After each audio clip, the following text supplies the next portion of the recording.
తనిఖీ చేసిన వానరం. నట్టింట వైరల్ అయిన వీడియో. ఈ వీడియో చూసి చాలామంది అవాక్కయ్యారు. ఒక్కసారిగా ఆఫీసు ఫైల్స్ తిరిగేయడం అందరినీ షాక్కు గురి చేసింది. ఒక ఆఫీసుకి గవర్నమెంట్ అధికారి వచ్చి తనిఖీ చేయడం నిజంగా షాక్గా ఉంది. ఇక్కడ ఆ ఆఫీసర్ చాలా స్ట్రిక్ట్, ఎలాంటి రిఫ్రెష్మెంట్ తీసుకోరు.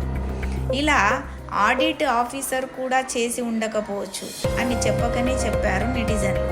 అక్కడున్న అధికారులు పండ్లు ఇచ్చినా తినకుండా అక్కడున్న ఫైల్స్ తిరిగేయడం అందరి దృష్టిని ఆకర్షించింది ఆ వానరం.